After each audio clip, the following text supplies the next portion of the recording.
Finishing up, Ronald, talking about the globalist view that they don't care if they destroy everything as long as they destroy it. And I've read globalist statements about that it's actually in my film Endgame, where they go, even if we destroy the Earth or solar system, as long as we do it, it's good, that we go on willing, we will be in control.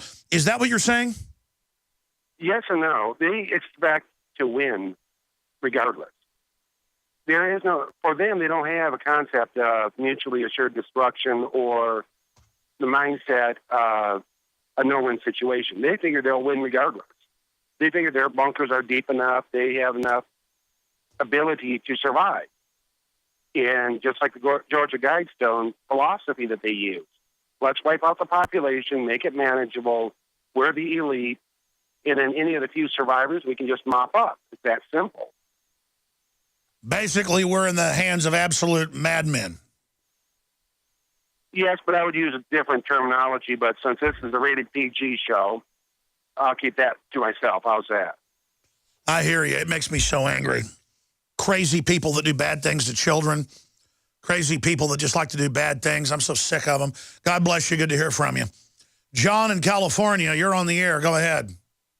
Hey, Alex. You know, we keep chasing our tails trying to fix government. The solution is not going to be found in fixing government. History shows us that free markets build civilization and governments destroy it. That's right. The only way, don't you agree? I think you agree. Of course. The only way to win the battle is through economic education. That's one of Ron Paul's messages. Lou Rockwell, people like that. I think we need to evolve to the realization that we don't need rulers any longer. Free markets can do everything that civilization needs. And I think that's one of the primary, I think that you, with your audience, should, a suggestion to you, maybe spend 5 minutes every day at the top of the hour giving some economic education to people. Fundamentals of economics. Well, here's a fundamental. In North Carolina, more children homeschool than attend private schools. Daily Signal reports. That statistic may seem shocking if you've been a stranger to the growth of the homeschooling movement. And homeschooling is obviously not for everybody, but the fact that it's happening shows that people are walking with their feet, coming out of the federal globalist UN-run, that's what they are, UNESCO-controlled public schools, and it's going to force reform. Bill and Melinda Gates are coming out with a fake reform to corporatize and foundationize and federalize the private schools under standardization. So we've got to all realize there's no reason to have your kids go to school under the current paradigm to try to get a job, by hoping that they get a scholarship at these universities. For 90+% of people, it's going to be worthless or a detriment. The whole paradigm's coming down.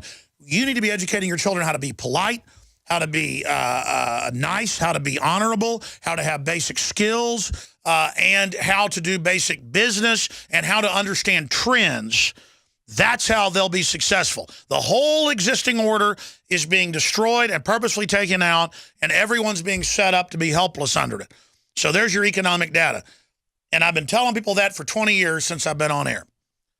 That's one good thing Rush Limbaugh's done, was explain to people that college, for most, is totally worthless unless you want a job in the government.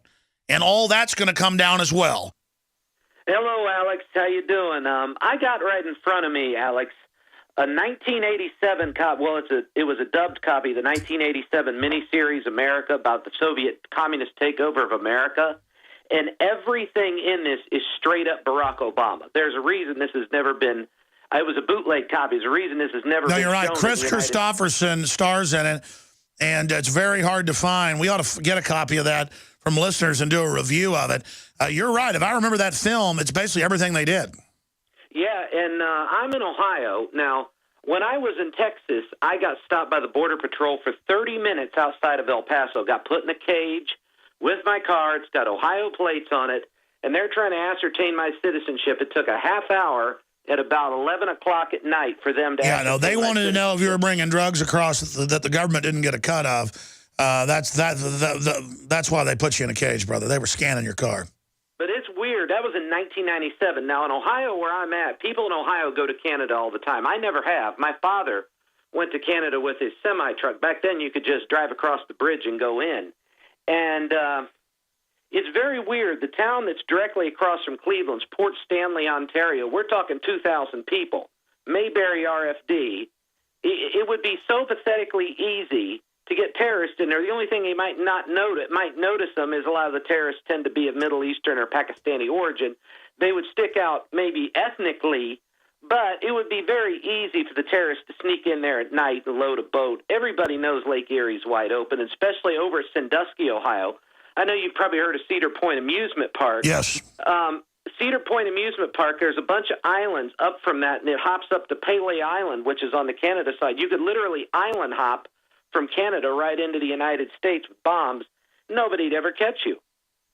And the reason I illustrate this, and the reason we harp on it is, don't have a random checkpoint saying we're looking for terrorists or TSA garbage or spy on my phone to see if I'm a terrorist. All you're doing is training me to be a slave and dominating me and breaking my will while the government is openly funding ISIS and hoping they attack us. And that's why I've said there could be a real attack, because ISIS is over 100,000, probably 200,000. They've got all these weapons. They've got billions of dollars. The British news is letting them fly back and forth because they're working for the globalist, just like pre-9/11. I just hope nothing happens the next few days. And if it does, we're going to be here pointing out we were wide open. It's so ridiculous. Hello? It is ridiculous. No, I agree with you. And it makes me very angry that look at how they used 9/11 to transform our world. And now, did it get rid of Al-Qaeda? No, it's bigger than it's ever been. Don't understand it because it angers me because this lake's sitting right up there and everybody knows it, and everybody knows that Canada's immigration laws are basically zero. And even in this country, from 1787 until 1924, our borders were pretty much wide open. We've always known there was a problem, but the Democrats have, since Thomas Jefferson, had this idea that the whole world could come to America. And even though we had an Immigration Act of 1790, we never enforced it. Well, listen, if you don't give people welfare, you're only going to get people coming here that want to work generally. You have free goodies, though. That, since the 30s, is what has screwed up immigration. Because if you tell people, come here and you don't have to work, pretty soon you bring enough people in that are clients of the government that you got two wolves and a sheep voting on what's for dinner.